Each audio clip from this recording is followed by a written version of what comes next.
বিপদে ফেলাই দিল সেই মানুষটাকে। প্রায় 15 থেকে 16 লাখ টাকার মতো মানুষটার ক্ষতি করে দিল। প্রায় দিনে আমি লক্ষ্য করি এরা সুযোগ সন্ধানী, এরা সুযোগে থাকে কিভাবে আমার মাছগুলো তাড়াবে। পঞ্চগড়ের বোদা উপজেলায় স্থানীয় ইউপি চেয়ারম্যানের বিরুদ্ধে পুকুর পাড় সংলগ্ন পানি নিষ্কাশনের লোহার গেট ভেঙে দেওয়ার অভিযোগ উঠেছে স্থানীয় দুর্বৃত্তদের বিরুদ্ধে। এ ঘটনায় ওই পুকুর মালিকের প্রায় 15 লাখ টাকার মাছ পানিতে ভেসে যাওয়ার দাবি করে পুকুর পাড় সংলগ্ন সড়কে মানববন্ধন অনুষ্ঠিত হয়েছে।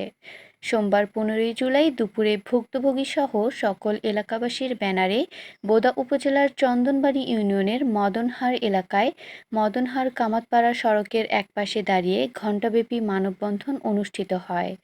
এ সময় ভুক্তভোগী মৎস্য খামারি রাজীব কুমার বক্সী, তার ছোট ভাই রাজেশ কুমার বক্সী, স্থানীয় বদিউজ্জামান রনি, আরমান প্রমুখ বক্তব্য রাখেন। মানববন্ধনে স্থানীয় অর্ধশতাধিক মানুষজন অংশগ্রহণ করেন।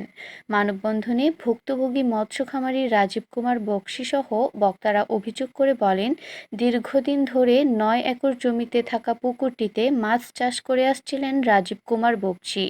তবে গত 6 জুলাই দুপুরে স্থানীয় কতিপয় দুর্বৃত্ত কারেন্ট জাল, চায়না রিং জাল দিয়ে মাছ ধরার উদ্দেশ্যে হাসুয়া দা, লোহার রড, লাঠিসোঁটা নিয়ে এসে পুকুর সংলগ্ন পানি নিষ্কাশনের লোহার গেট ভেঙে দেন। এতে পুকুরের রুই, কাতল, গ্রাস কার্প সহ অন্তত 15 প্রজাতির প্রায় 200 মণ মাছ প্রবল পানির স্রোতে ভেসে যায়। এ ঘটনায় প্রায় 15 লাখ টাকার ক্ষতির সম্মুখীন হয়েছেন তিনি। দুর্বৃত্তদের দৃষ্টান্তমূলক শাস্তি দাবি করে আইনের আওতায় এনে সর্বোচ্চ শাস্তির দাবি করেছেন তারা। এই পুকুরে এখানে হচ্ছে একটা গেট ছিল, নেট। এই নেটটা কিছু লোক আসে নেটটা ভাঙে দিছে আর কি, দিয়ে তখন ওই পুকুরে পানি খুব যাচ্ছিল বেশি, যাওয়াতে আমাদের এই পুকুরে মাছ সম্পূর্ণ অনেক অর্ধেক মাছে প্রায় ওই পানি বেশি হওয়াতে পালে গেছে আর কি, চলে গেছে। তারপরে আমরা এই জন্য আমি এই সরকারের কাছে বা আপনাদের কাছে নিবেদন করতেছি যেন আমাদের এই যে মাছের যে ক্ষতি হয়েছে, এই ক্ষতিটার যেন আমাদের কিছুটা ক্ষতিপূরণ দেওয়া হয়। আর আরেকটা কথা বলতে চাই, এই যারা আমাদের এই গেট পানি নিকাশনের যে গেটটা ভাঙিয়ে দিছে, তাদের জন্য আইনের সুষ্ঠু আইনের ব্যবস্থা আপনারা নিতে পারেন। এই জন্য আমি আপনাদেরকে খুব বিশেষভাবে ধন্যবাদ জানাচ্ছি। এটা হলো, আমি মনে করি আমার দৃষ্টিতে যে এটা হলো আইন বিরোধী। একটা পুকুরে যে মালিক, ওই মালিক বাদ দিয়ে যদি আসে, যদি গেট ভাঙে দেয়, এটা হলো আইন বিরোধী কাজ। আমি মনে করি যে এটা আইন বিরোধী কাজ করছে তারা।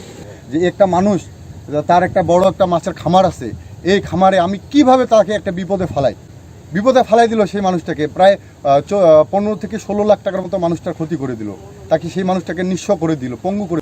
আমি মনে করবো যে ইউনিয়নের চেয়ারম্যান উনি যদি বলতো যে এখানে জাবুরা লাগছে, যদি জাবুরাটা সরে দিত, যে হ্যাঁ আপনাদের একটা দায়িত্ব দিলাম ভাই, আপনি এটা মানুষের আপনার নিজেও সহযোগিতা। এখন এই ভেঙে যায়, মাছ পালাইছে, মাছ পালাইতে তার অনেক ক্ষয়ক্ষতি হয়েছে এবং তার একদম সেই মানুষটা একবারে নিঃস্ব হয়েছে। আমি এটাই আপনাদের কাছে একটা সুষ্ঠু বিচার, সুষ্ঠু সমাধান চাচ্ছি, এটাই বলতেছি আপনাদের কাছে। আমি এই প্রজেক্টের মালিক, আমার নাম রাজীব বক্সী। আসলে কিছু কুচক্রী মহলের নির্দেশে এই দুষ্কৃতিকারীরা আমার পুকুরের মাছ তাড়ানোর জন্য একটা কৌশল, একটা ফন্দি আসছে।